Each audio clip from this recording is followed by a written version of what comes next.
No. Oh, we're live right now. This is actually on. All right.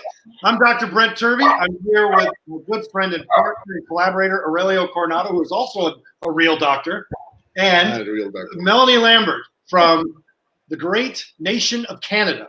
So we have represented Mexico, the United States, and Canada, all of the trade partners in NAFTA. That's a very good move. For you guys. I heard it was a great deal. Yeah, for you guys. And wait, by you guys, you mean who? Well, you mean you guys. What do you mean? What do you mean, us people? You white guys. Oh. You white people. Whoa. Okay, let's calm down. We're not even starting yet. Too quick, too soon. The patina. I feel a patina of racist comments coming.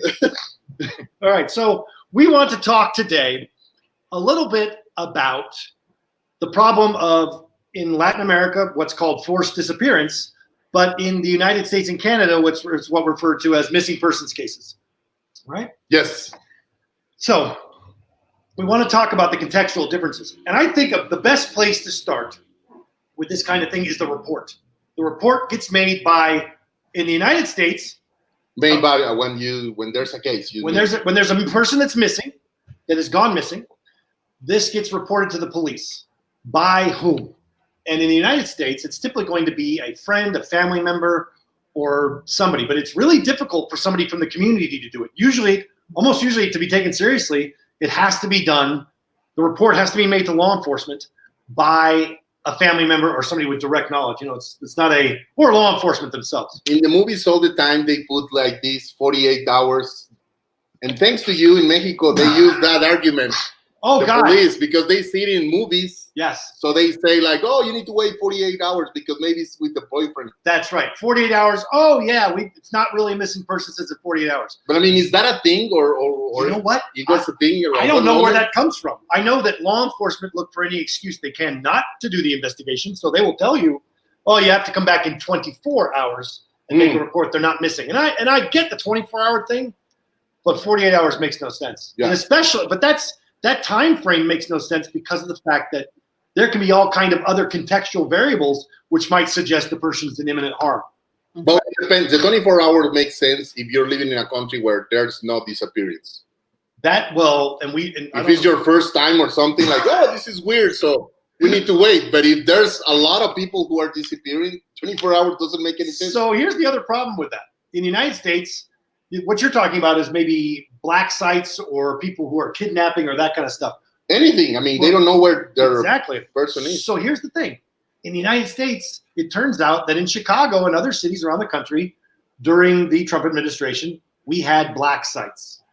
Black sites a black site is where law enforcement would render somebody who's a suspect. And then they would torture them. Or they would torture them and they detain them as a suspect and disappear them from friends and family, and no one would know where they were.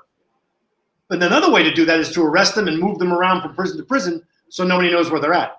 This was actually hinted at in the TV show Chicago PD because they have an actual cage that they keep in the police department in the basement where they hold suspects. And that will be forced disappearance. Enforced disappearance. Exactly. So in Mexico, you say it's a 48-hour rule and it gets No, there's not. There's not rules in Mexico. Right. They just say it because people doesn't have the education to tell them you need to do the investigation now. And who can legally report? Anyone. If it's a child, yeah. Anyone can do it. A family can do it. There is not that big of a deal. I mean, we don't need that because the problem is that we have a lot of disappearances. The big of a deal is the people who are in charge of this who are not doing their job. Well, and worse than that. So we have a mutual friend of ours, and I won't say her name, but she's a psychologist, and one of her jobs was to go around and audit the different departments and their numbers. And the reality was there was a budget in place for paying kidnappers, and the police always knew the budget. So the police were often behind the kidnappings, knowing the budget to get the money. Okay. Do you know what I'm talking about? Yeah. So that's been a real problem. Tell us about who gets reported to. What are the rules in Canada, Melanie, please? Well, with our missing persons, it's the family member that has to report them to law enforcement. There's same thing with us. It's the 48-hour rule we've heard of. They've been turned away at 24 hours. In some of our cases, they're not even reported a week or two in, because they don't believe that they're actually missing. So it depends largely, I'm finding, on the service itself or the officer that the family member goes to. That's a really good point. So there may be protocols in place, but we don't actually know what they are. We're not talking about them because we can't. Mm-hmm. And they make up their own rules, right? Yeah, well, the thing is that in Mexico, the forced disappearance or just the disappearance of people is related to different phenomena. But the most important, of course, is human trafficking and obviously organized crime. But what I think is important is to acknowledge that organized crime and the other problems are also in your country. Yes. But you don't mention it. You don't call it like that. Well, worse than that. The term forced disappearance was developed, I believe, to raise the stakes of a missing person. A forced disappearance means not just a missing person, but this person is in danger. They were taken. No, and it could be related to the state. Right. The state, and exactly. The state is probably the one that took them. By the state, we mean who? Police, military, paramilitary too. Yep. Obviously, people who are working with the state in the organized crime. That's right. How do you conceive of that problem in Canada, Melanie? Because in the United States, we have a very white and TV movie oriented view of this kind of crime. So we don't think we are never allowed to think in terms of, oh, law enforcement might be involved, or there might be bad actors who are involved. We don't have organized crime. The FBI got rid of that. You know. You know what I mean? So tell me what are the resistance to that notion in Canada? It's the same sort of resistance here. There's law enforcement is definitely held to a standard which we are led to believe that they'd never be involved, that there couldn't be any misleading evidence or anything pointing in that direction. It's not something that's spoken about very often at all. Now, I've seen in some of our own cases that it points in that direction sometimes, but it's shut down pretty quickly.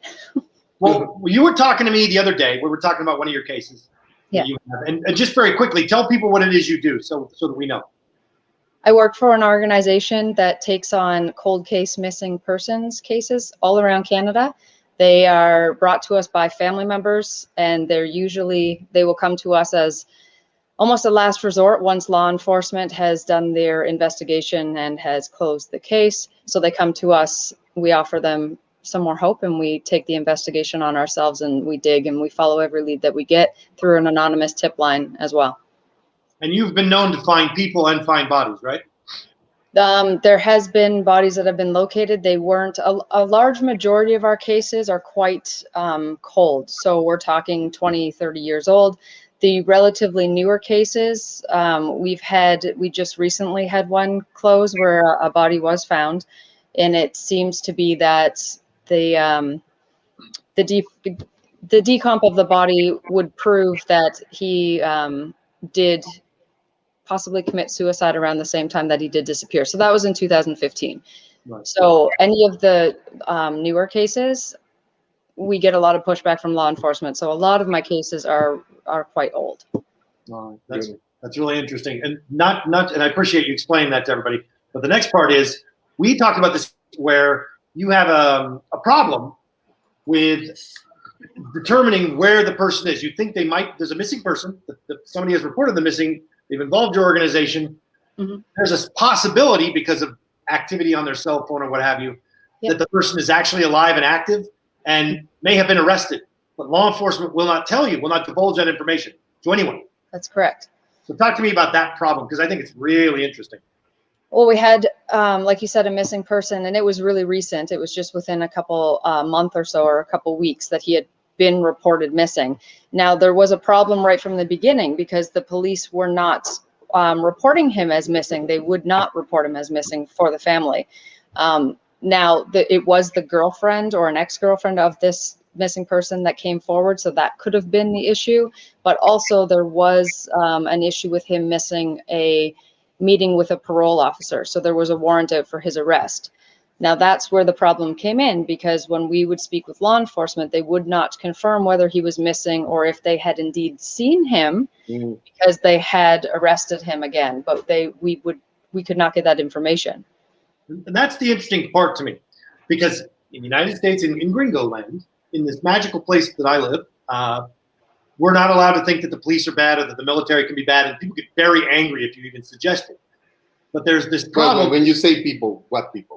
White people of privilege and but the rest of the people, the people who are in vulnerable populations, indigenous populations, people who are of color, of immigrant status, these people know exactly what's going on. The rest of us, you're talking about the people who go and take the Senate, right? Let's not just that, but people who watch Law and Order, all the time. Yeah, Law and Order. Well, but you need to have some privilege to not understand that the police is a problem in our communities. And specifically, what we can see, what we do know, what we can verify is the blocking of information. Okay. What should be basic. What TV says, what the report says. Yeah, anything. Just even like we had a conversation yesterday or the day before about mugshots, right? Just, what's legal with mugshots? Can we release that or not? And the information that law enforcement collects is not always that sensitive, and it's just basic information. But they keep it from the public, or they keep it from people who are interested, because they want to control that information for some reason. Right, and we had, with that specific case, we had a family member reach out to the detective because the mugshot that they have on file, the missing person looks quite different from all of the pictures that we have, and even that the family has. So we wanted that to put up as a more recent photo of him, because he could be falling through the cracks, because we're not looking for the right person. And I mean, like the right physical description, because he's changed so much. So the family was denied that picture, and us as an organization, we are not allowed to have that information either. We have to go through the chief of police with that organization, and they can still deny that, or they can pass it to the family but say that it can't be made public. Yeah, the problem is if they give it to the family, it's already public. The family is Republican. So that's absolutely a lie. Yes. On the spot, law enforcement will make up rules and say things that aren't true, because you're dealing with people who are not trained and not lawyers. You bring a lawyer in and all of a sudden, oh shit, you can have everything.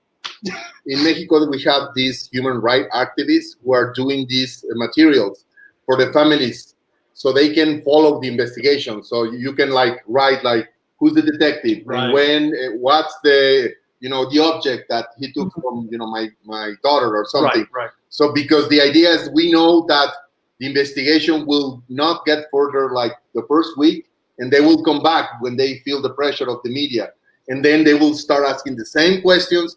So the activists are trying to teach the families that they need to have a very tight record of everything that is going on, so they can document everything, right? Yeah, because the police doesn't have it. And the police, not only does the police doesn't have it, they don't want it. And that brings me to my next issue. In the United States, we are taught through movies and television. That's the only mechanism by which almost any law enforcement is actually trained. They don't really have any real investigative training most of the time. They are taught that law enforcement is this elite group of people with super special training that will descend on a missing persons case and knock down doors and guns drawn and SWAT and police, and everybody's going to be the 82nd Airborne is going to raid things if the wrong person gets abducted. The bottom line, though, is that they don't. That's a fantasy. That's not a real thing that happens. If a missing person case happens in the United States, you are fighting with the police to actually get them to take the report, and you're fighting with them to actually do the investigation, because the people that are put in those units are usually there because they're being punished. They're not there because they're good. They're there because they've done something wrong, and it's a dead-end place. It's a place where they don't actually do investigations. Tell me about that here in Mexico. Well, what happened in Mexico is we have 90,000 people that we don't know where they are. 90,000 people that we don't know. And we have almost 40,000 bodies that we don't have identification. Of course, there's a correlation between those bodies and the missing persons. So the problem is each state has their own autopsy report. Each state has their own unit. That's right. And these problems, obviously, they're not inside the political geographic they believe. So of course, it's about human trafficking. So they move, and also is the immigration. Most of the people who come from South America to go to the United States, gets kidnapped, or they are being becoming slaves. So let's talk very quickly about what human trafficking is, so people understand it. The TV notion that we're sold in the United States is, and this came from back when Trump was president. He was constantly talking about women in cages, children in cages being moved, and ironically, he was putting kids in cages. But the point being, he actually was selling this notion. He had this TV idea of human trafficking being the sex trade, and he didn't talk about who the consumers were, and he didn't expand the definition. Like Taken, like the movie. Like Taken. The movie. That's exactly. He wanted to create this narrative of America as the commando heroes coming in to perpetuate this notion. Tell us about what human trafficking is and involve. Who are the consumers? The consumers are different. We have people from different parts of the world who come and buy children. We have people who come and buy women in Mexico. Who has the money to do that? Who has the money? Everything that is exploding in Mexico. Oh shit! I think I know where you're going with this. Yeah. So and also we have people who are joined to the forces of narco. That's right. And then they get trained and killed. There's a recent report of a journalist who basically rescued like 20 people who everybody believes they were dead, and they tell the stories and they make them kill other people. They make them kill their families. Yeah. Basically, what's going on with the same as the African warlords, stuff like that. So I'll tell you a personal story of mine that Melanie can chime in very quickly. I had a former partner of mine who was NYPD. He went on to marry a woman in my hometown of Sitka, Alaska, and they decided that they were going to adopt some Guatemalan children. So they went down to Guatemala and they paid huge amounts of money to the lawyers down there to get them children, 2 of them, to bring back. Well, turns out a couple years later, that attorney was arrested for kidnapping. He was involved in a kidnapping ring. And that's how they were procuring the children. And I tried to explain this to my colleague, and he was furious because he didn't want to hear it. And he had cut off all communication with the parents because they were like trying to communicate him. He didn't really know why. He didn't really care. These were his kids now. He paid for them. It was really disturbing to talk to him about that because he actually participated in it willingly, but with a blind eye, as though children in another country are automatically disadvantaged and anything they could have in the United States was better. That was the argument. If they're in the U.S., it's better, it's safer. There are examples from China. I can tell you, in my own former family of children bought and paid for that were brought over from China to the United States. Now, the conditions are different. There was no malfeasance there. But in Russia and China, the parents are known to drop off their kids for money at adoption centers so they can get the money for them, and then they get sold to wealthy Americans and other wealthy people around the world. What's that condition, or what's the relationship to Canada? What do you see in Canada with respect to human trafficking?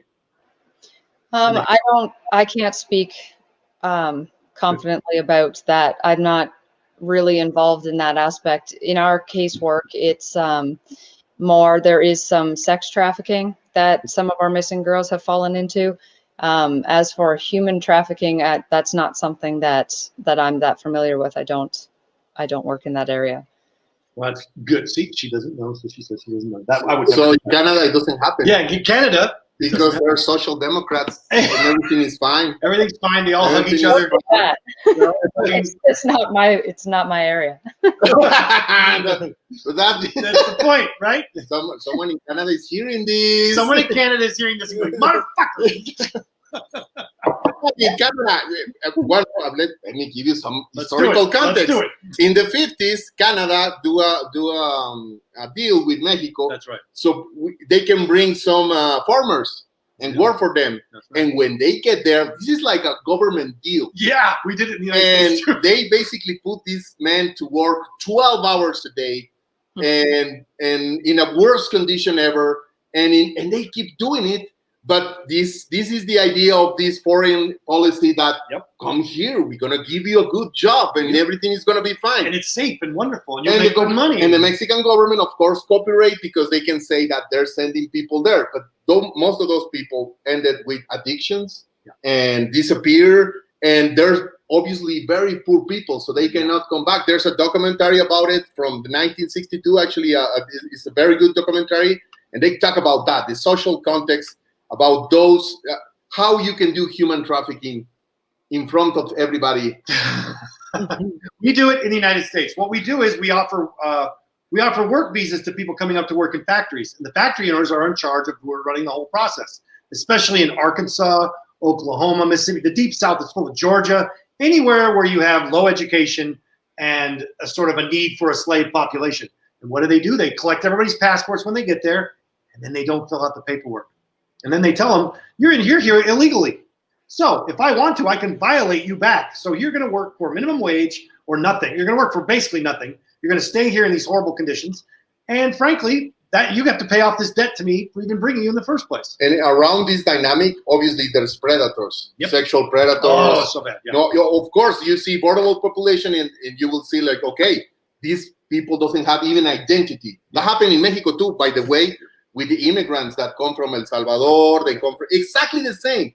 It's just that in Mexico, it's too evident for everybody. It happens I think you go to the north, and then it's kind of like it's whitewashing. Yeah, that's exactly. And then it becomes like a single case, like this mysterious case that nobody wants to, investigate. And that's the difference. How this can happen in this part of the world, and then nothing happens when there's a border. And it's because of the language that we use. It's like in Mexico again, forced disappearance, missing person. And then it's much more sanitized. Well, they don't like it. When we use forced disappearance, they don't like it. They hate it so much. They hate it. No. These people, we don't know where they are. That's exactly what it is, right? They give an operative definition. So if anyone's interested, just Google Arkansas immigration and forced labor. There's so many people from Latin America getting exploited in those different communities, and they get busted all the time. They pay their fines, and they move on and keep going. So, there's a lot of people who are disappeared from immigrants, and they don't count in Mexico. They don't count. They only count, the Mexicans, the wealthy families. Those are people who count. I mean, they can put like this white girl's missing.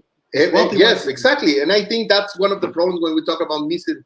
There's people who doesn't have identity because they're being in immigration status.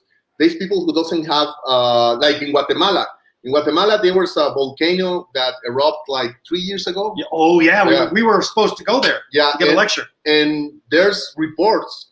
The official reports, it was like 5,000 deaths. But the real reports, like 20,000. And the importance of this is that most of the people who die live in communities, and they don't have identity. They don't have legal identification. They don't have a source of income. They're living in a community they created themselves at the base of this mountain. And the government would say, this is illegal. Well, these people exist. Yeah, but what I mean is that they're dead, when they die, as they don't count. When they die, they're not part of it. This is the concept. The concept is, and I want to hear your thoughts on this, Melanie, is the concept of a legal person, of a person that exists legally, that has an identification, has a legal immigration status. But that's one group. The other group is the faceless, nameless group. They don't have a legal identification. They can't come up for air. They can't be having interaction with law enforcement. That's not going to be end badly. Do you have experience with that in your search for missing people, or is it only people that are documented that come to you? It's only people that are documented that come to us. Right. And they wouldn't come to you if they weren't, because they couldn't, right? Or do you have a problem in Canada? We don't, I'm not saying we don't in Canada. With our organization, we don't run into any families coming that are not undocumented.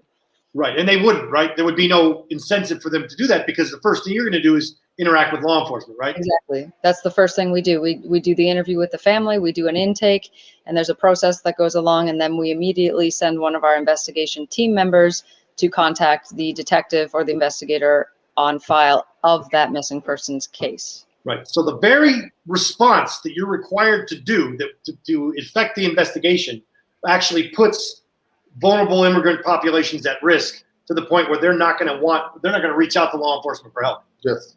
Right. Interesting. It's an interesting problem.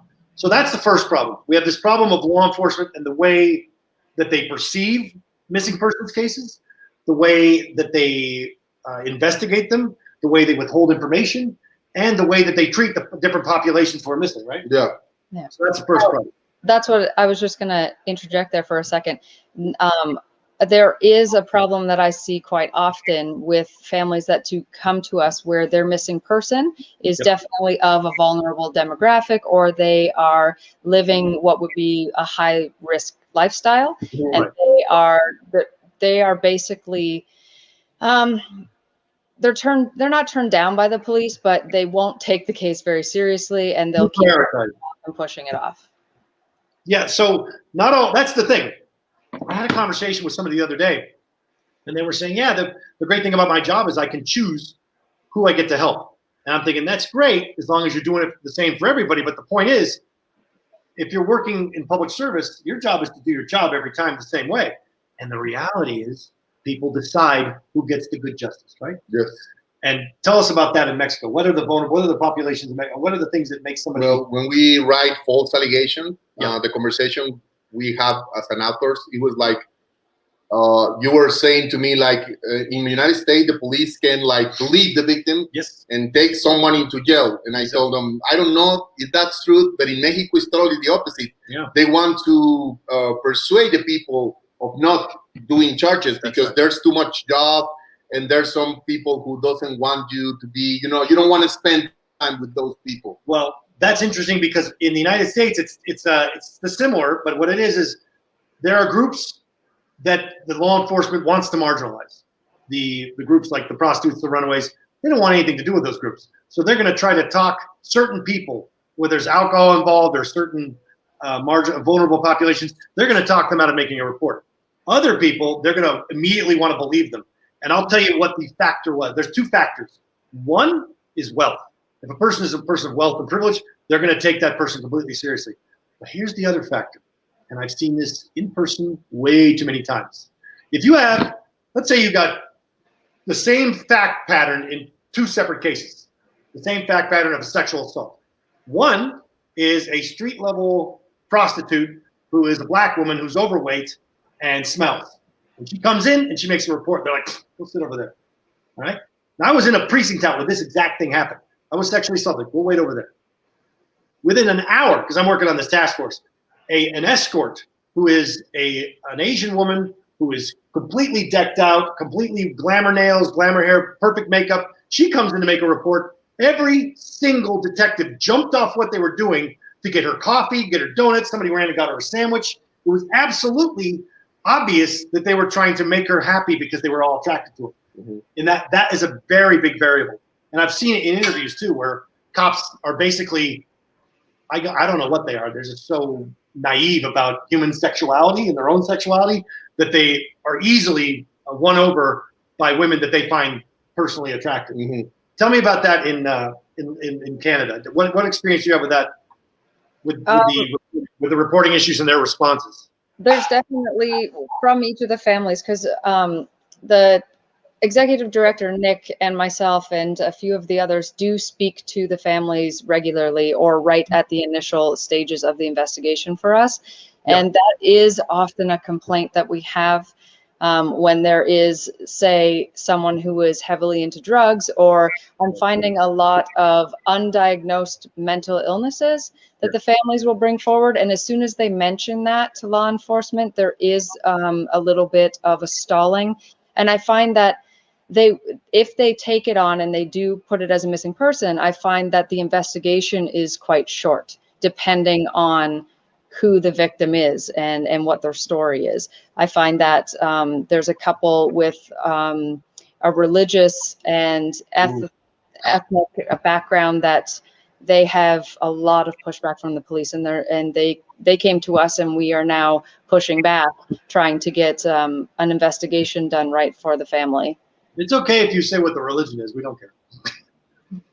There is sentiment against certain religious groups, depending on which area you're in, right? Yeah. What is it in Mexico? What are religious biases you have in Mexico? Well, we have indigenous people, so most of the problem is exactly that, the difference between kinds of people, like people who are indigenous and they have problems between them. We have different areas where there are people being displaced because they want their lands, because exploitation for the industry. Yep. So they move these people, 100 people, 150 people, so then they start disappearing because they want to diminish their population so they can take over of their territory. So yes, it's about religion, but most of the time it's about money. When they say, "Oh, we hate these people," That's it's right. not because they hate it. Actually, they just want to enslave them, or they want their land. They want to take their resources. Yeah. And that's a really interesting problem. I could say we don't do that in the United States. We did it back in the day when we put all the natives on reservations or traded them one thing for another, but basically took away their rights and took away their lands. Or black people in ghettos. And black people in ghettos. But worse, or what's called redlining. The redlining. Redlining, which is a banking practice to not loan to people in marginalized areas, in low income areas. But we have one of the greatest examples in the history of our nation, which is the Dakota Access Pipeline. Yeah. And that was basically agreeing to put a pipeline across native land and basically taking their resources, which is absolutely a violation. Everybody was fighting against it. And of course, President Trump gets elected. The very first thing he did was say, let's do it. Let's do it. We're going to make money. And this notion that in the modern era, we would never do that and we don't have analogies is absolutely ridiculous. Like you say, if you just relabel it, you can do it right in front of everybody. And Yes. act like it's wrap it in capitalism or wrap it in money. Yeah. And it seems, we're making jobs. Yeah. We're taking things, but we're making jobs. And tell us about that experience with the Native population that you have in Canada. Well, I know there's a lot of friction with the Native population there between the Native groups and law enforcement and the government. There's always some friction. How have you experienced it, or how have you observed it? There is a lot of friction. The missing people, the women, Indigenous women that have went missing, the numbers they're astonishing, and they're not even being looked into. It's a very serious problem. We, as at Please Bring Me Home, we don't have any of the cases, but we have looked at the amount of girls who have went missing, and we have started to chart that to see if we can find anything, and start to help out in that area. It's something that's just, it's almost like everyone just turns away. They don't even bother. In the United States, it's almost always either domestic homicide, or it's going to be that are disappeared that way, or they disappeared to sex trafficking. Because what happens is, next to their land is being exploited, like in Nebraska, and the Native people that are there in Nebraska, North Dakota, they wind up going to service the workers, because that's an opportunity. That's the only way they have to make money. So they go and they do that, and they wind up disappearing, either being kidnapped or killed. And there's quite a few cases that I've looked into alone in the Indigenous population, and the common denominator with where the girls went missing is a parking lot, like a Home Depot parking lot or something right off the highway. And it's the last time they've made a phone call or were seen by somebody, and then they just vanish. And that's the end of it. Families are left with a whole bunch of questions, and there's never any closure. And one of the things I'm very interested in, this is I'm curious, because criminology has had a long time to, one, understand this problem and to research it and publish that research. And there's nothing. Yes. Nobody wants to study this issue. And I'd like to explore why. In Mexico, why do you think that is? Well, in Mexico, we have protocols, we have reports. Yes, there's a lot of activity of people who do investigation about this. Journalists especially are doing a great job about doing it. We're talking the official statement. Universities, college professors, they are not that interested, because my guess is that they don't know that it's going on, because they live in their houses and in their comfort places, so they don't actually know this. You need to actually be if you face a family of someone who's been disappeared, that's one of the most painful things that a human can live. So you will understand immediately. So that's why nobody wants to see this family. They don't want to hear us. And they don't want to be responsible. They don't want to be responsible. So I think most of them is that is a very painful subject. So it's very, you don't want that in your city, so people can believe in democracy. And capitalism. But here's the better part. So in the United States, it's similar, obviously, but it's a little bit different.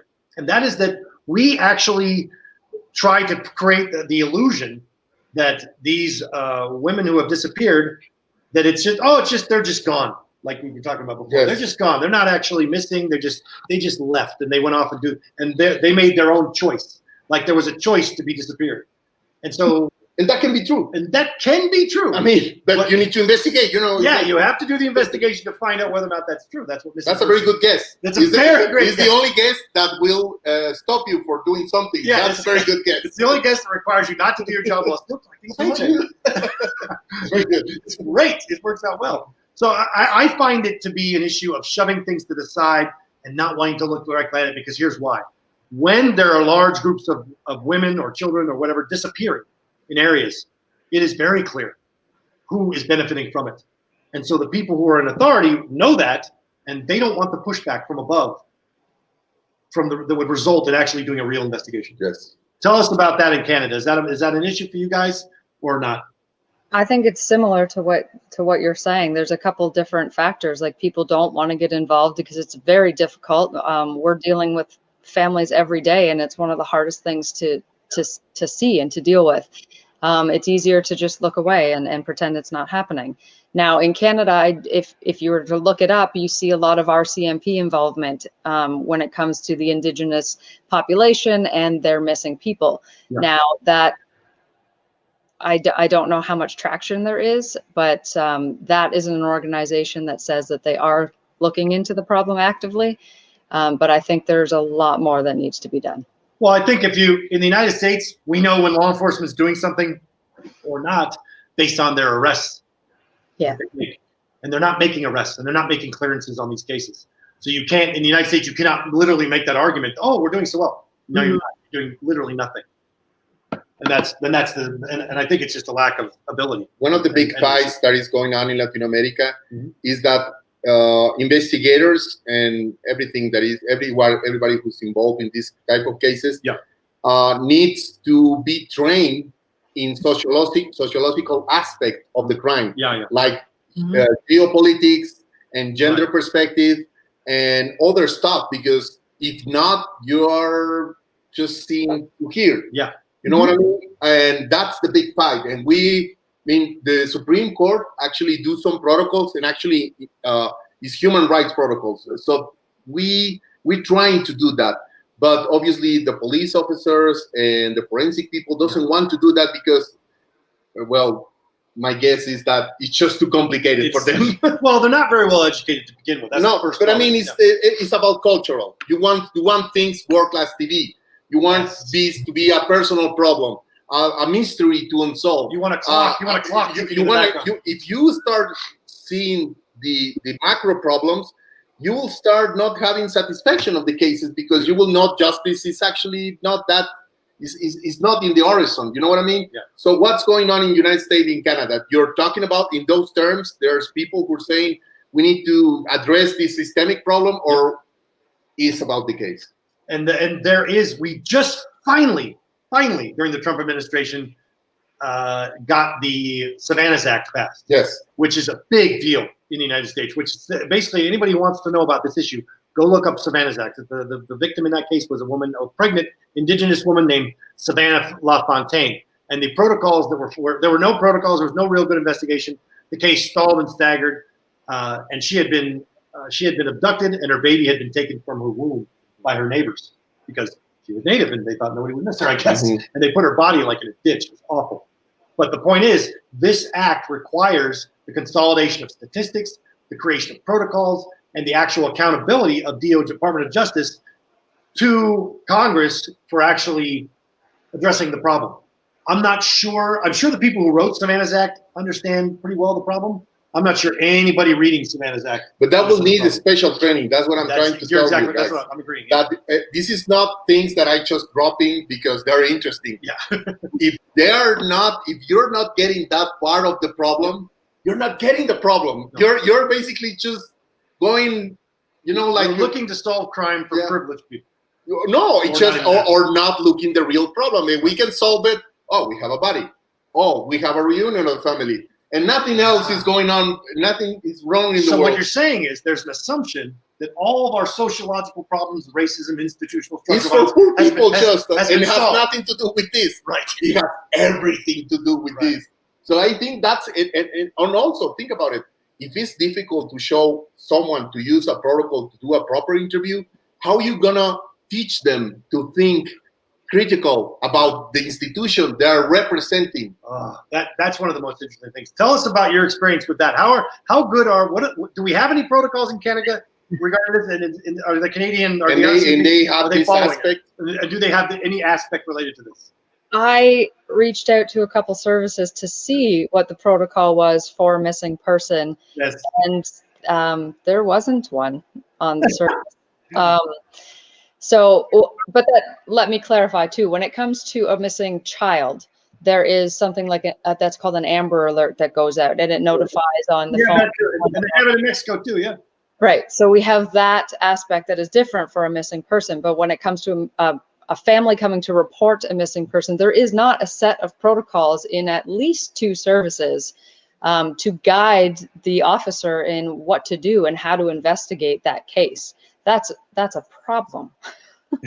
Or it's a solution to, maintaining a lazy aspect of investigation, to not have to actually do any work. That's so interesting. This is absolutely true. Even in the United States, there are many agencies that are disparate and have no protocols for even sex crimes investigation. There are places in like the great state of Georgia where there are counties where the law says you must have a protocol for investigating sex crimes and everybody must be trained. That'll be the law, and there'll be nothing, and there will have never been anything created even since that law was rendered, because there's no accountability, so nobody needs to do it. So they don't train their people. Ignorance is the bigger problem, but it's not just ignorance. It's cultural perspective, because biases. Cultural bias, cultural perspective creates a cultural bias. I was born into a very specific privileged world.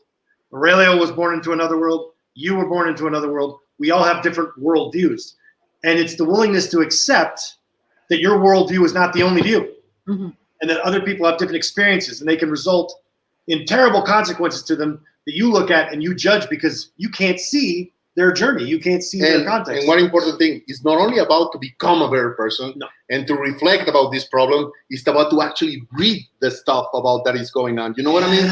Because the problem is that when we talk about gender perspective, it's like, okay, we now get it, women and men are equal. No. There's a lot of things you need to read. Yeah. It's like, it's not about illumination. No. It's about information. And I think that's the biggest problem. People who are related to these crimes just don't read. The problems around these type of cases. They worse than that. In the United States, they actually openly mock anyone who thinks in terms of a gender perspective, who thinks in sociological terms, or who tries to understand a different culture or context. We're just working on this case. We don't. All these other things, they don't really exist, and they're not our problem. Yes. But also the idea of even having a formal education, we're going backwards right now. There are many police agencies that are going to take away that requirement because they don't like the kind of police officer that they're getting that has an education, because they want ones that'll be more violent, knockheads, be willing to use more violent. Yeah, but we're talking about police, but we need to talk about forensic people too. Oh, that's true. Yeah. They're supposed to be smart and have college degrees and stuff like that, educated. And they don't understand this part of the problem. They just talking like because one thing is to have a college, a scientific education, and the other one is to actually understand the problem of violence. And that, the way that they sell a liberal arts education is by saying that you're going to get this broad perspective. I never got it. Tell me about your experience with that in Canada. Do you feel like that perspective exists in law enforcement, or even in the communities where these people are disappearing, or not? Is that absolutely? I think it exists.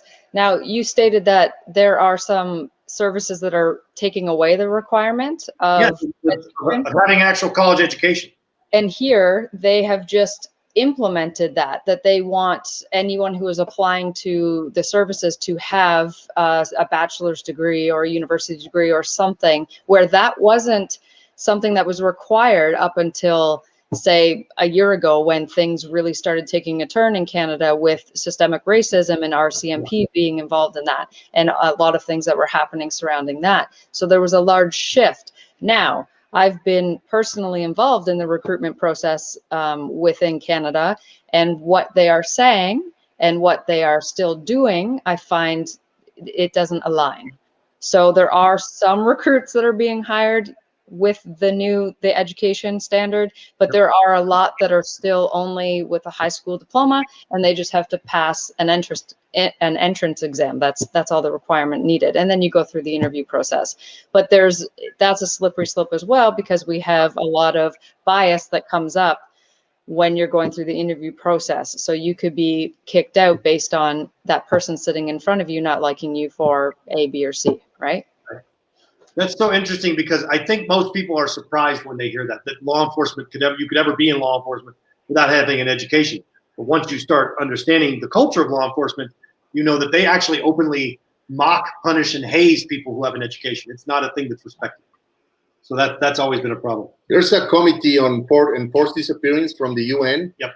And is related to the Constitution of Canada. Is related to the Constitution of Mexico, and it's not related to the Constitution of the United States. We don't sign those things because they don't believe, in signing treatments. Ever. We never sign treaties. We never get involved in stuff unless it's some other superpower that's making nuclear missiles and we want to make them weaker. We do not sign human rights stuff ever. We stay out of it. We're not even members of the International Criminal Court. I know. And the reason why is because if we were, most of our sitting generals will be charged immediately with war crimes against humanity. Immediately. Because of the drone programs. Yeah, but what I mean is in this International Convention for the Protection of All Persons from Enforced Disappearance is part of the UN treatments, and is related to Canadian and Mexico. And basically what they say here is, there's some articles, but basically they're talking about investigation. They say every missing person needs to have the same investigation, because that's related to a human right that is called access to justice human right. And I think that's it's appealing to start thinking in terms of human rights, so we can ask the authorities. It's not just the law. Let's talk about what that means, because we're talking to a lot of people in the United States who do not even, the word human rights makes them mad. Yeah. Because what they think is, privilege entitled people. It's actually something else, right? What it is thinking that not understanding that human rights exist, and they exist as part of our constitutions, and what even they are. We were talking about it today in the car. Name some of the human rights that you know that exist. What does a human being have a right to by existing in terms of their constitution in Mexico? I know in the United States it's very similar. But water, security, clean water, health, not being tortured. Yeah, due process. Not being abducted by the state. Yeah, even the conventions. You like in Mexico, they used to say things like, "Oh, the indigenous population doesn't follow the law, and they have their own Right. No. There's international law related to what we call practices and uses. Right. And basically, they say you need to have 3 human rights that is related to every person in the world. Basically, the integrity of your body, don't get tortured. You cannot be sold. You cannot be enslaved. Stuff like that. Right. You have a right to a due process, and you have the right to be safe. And this is a really important part. Due process sounds like this legal term. Due process means fair and just treatment by the law and by the state.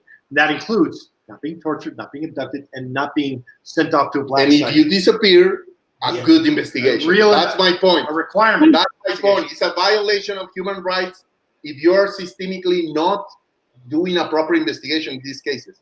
It's called crime of state. State crime. That's what's called state-sponsored crime. Yeah, but that's exactly right. Tell us about the perspective. What is the view, or in general, of the people that you know in Canada with respect to human rights? When they hear that word, are they like Americans and they have a visceral response of, "Oh my God, it's just a bunch of activists wanting free stuff"? That's what we've been told.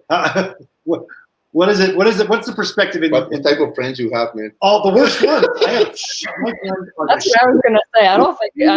Talking in those terms about human rights. Oh my God! Our government, the police, the government, people who work for the state. You know people like this in the U.S. This is how they talk. I know, because they get very angry. Because you're the Empire. The Empire. Is this about Star Wars? Is this about Star Wars? Because she has some knowledge, and I don't want to explain how I know, but Star Wars. Star Wars. You're the Empire. I have okay, but let her answer the question. Okay. What is the perspective in Canada on the subject of human rights? Is it important? Is it not important? Does it annoy you? Does it make you happy? Talk to us about that, just real quick. Well, it's important, but I don't find that people get as angry as you just implied. It's a very weird. I'm telling you, if you talk to people, which in the United States, that's what I do. I talk. That's the answer. People have this belief that human rights are this entitlement, and it's only brought up. It's only brought up by people who want free stuff because of the fact that all racism and all structural violence has been solved and doesn't exist. So if they're complaining, they're unpatriotic. Man, that's the problem. That sounds very 1938 36. Germany. Okay. 36. Weimar Germany, I know. But that's what we've been sold. That's the notion we have been sold. It's good. It's working. Badly. It's working. So no, it's you guys have a little problem, but it's not. No, but I mean, in Canada, you have human rights incorporated to your constitution. And that's how the police talk, how the activists talk in terms of human rights. Yep, it would be the same sort of thing. Like I said, it's not used as frequently as it is in the U.S. Yeah. That's thrown around a lot. Oh, that was very intense. That was Very intense. I'm just feeling it, man. This moment. Yeah, you're now just he's rethinking. You see the look on his face. Man. He's rethinking our entire friendship. Man. What are the implications of One thing is to ignore human rights, but the other one is to, We openly do you see the response to the pandemic? We had a guy going on TV, Fauci, trying to save the country, and they were making fun of him. We don't even care about our citizens' lives, let alone their rights. Yeah, well. So I mean, you saw it live on TV constantly. I see Idiocracy, the movie. I did. Too. I don't know if that relates. Not at all, because it's much. The Idiocracy. It's a very good movie. Idiocracy is not quite a documentary, but it is kind of. Well, that's what we're trying to do. We're trying to use the concept and the conversations and the establishment and the protocols related to human rights, because that's the international law. Because the problem is that we're always thinking of how the Canadian police do it. There are rules. Yeah. There are, there are standards of how to do these things. What I've always been thinking about your work, Melanie, is that it would benefit greatly from a human rights perspective, and challenging the police with those questions about how they follow these international protocols that they're supposed to follow, and watching the color drain from their face as they try to come up with lies to pretend that they've read the protocols. Like Melanie right now, just thinking of saying that to the police. Yeah, just how do you think they would respond? I know the Canadian police. They're so handsome, man. They're so man, they have such good hair. Yeah, have you seen like the president. I know, like Trudeau? the President Trudeau.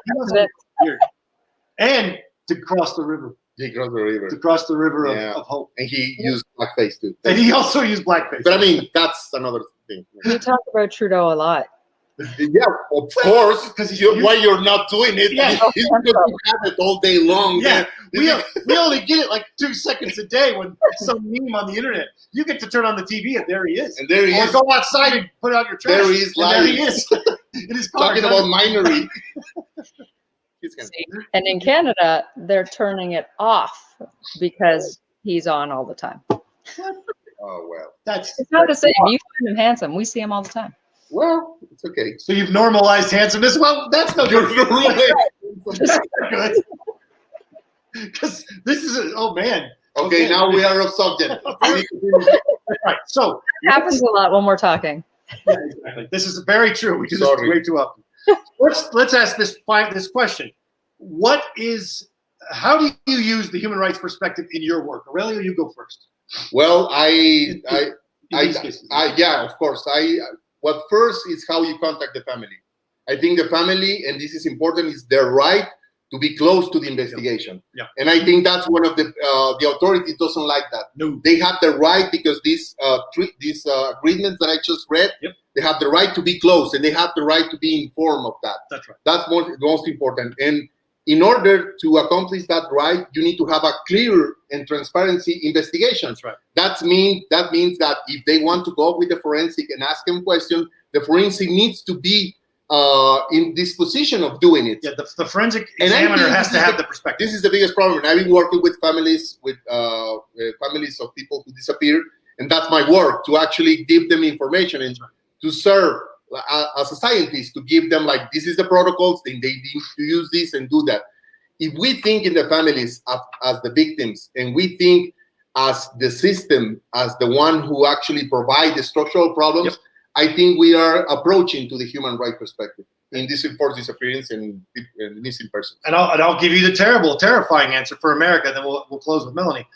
The terrible, terrifying answer is that until I met this guy, I wasn't incorporating human rights perspective into any of my forensic examinations, even though it was kind of implicit in what you're supposed to do. Like the risk assessment and stuff. Yeah, it's implicit in risk assessments. It's implicit in victimology. But now I use the femicide protocols prepared in Latin America, which has a very strong human rights perspective. And I was the first expert in the United States to testify as to the Istanbul protocols in a case of police-sponsored torture of a suspect in Oklahoma. And bringing this perspective to my casework has led me to understand crime better, to understand victim risk better, victim vulnerability, and use that, in fact, to actually help get innocent people out of jail or get people who are being hurt out of jail so that they can defend themselves in a real sense. So it has been a real process over the last 6 years to change my mindset or inform my mindset better. And I know that all the senior criminalists, all the senior reconstructionists that I work with, they make the same noises I just told you about. They groan at the notion.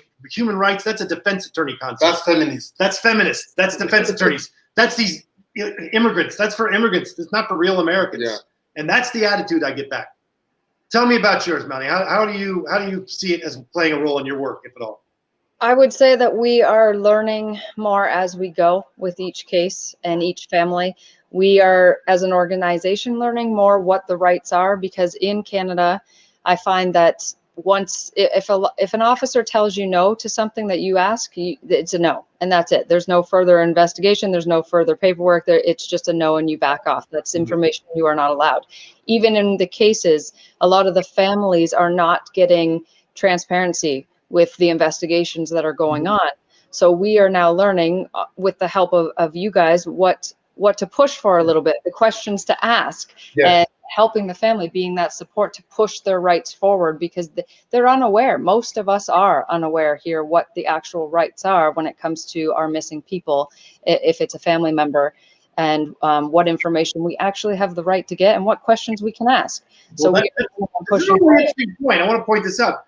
This is the state hiding information about what rights you have so that they can deprive you of them. Correct? Correct. How's that? And how does that make you feel? Adult. Adult. It makes in an adult life. Frustrating. Feel sad. Makes me feel frustrated. Yeah, that's the correct. That is very frustrating. All right, you were great. I really appreciate you joining us with us, Melanie. I think that we talk about this kind of stuff all the time, and it's better to record it for posterity so that we stay on task. Yeah, we say that now, but in the future. We have problems with that. We never stay on task. I know this problem. Well, it's a problem once you realize it's a problem. If you ignore it. If you ignore it, it's not a problem. Nobody thinks good. If nobody thinks it's a problem, is it actually a problem? Well, then it's not a problem. From Guatemala, Argentina, Mexico, Querétaro, Colombia, that are following this podcast. This conversation. Les queremos agradecer mucho el tiempo que para la gente de Latinoamérica que se ha conectado y ha hablado con nosotros. Estuvimos con Melanie Lambert, que es de una organización que investiga personas desaparecidas en Canadá, con la que estamos colaborando con el Dr. Brent. Bueno, ya lo conocen al Dr. Brent. Y yo. Y les agradecemos mucho su tiempo. También tenemos gente de Puerto Rico, ¿cómo no? Puerto Rico, saludos a Puerto Rico. Saludos a José, ¿cómo no? Un abrazo a todos. Thanks, Melanie. You're the best. We really appreciate you putting up with us. Absolutely. See ya. Good night. Night, guys.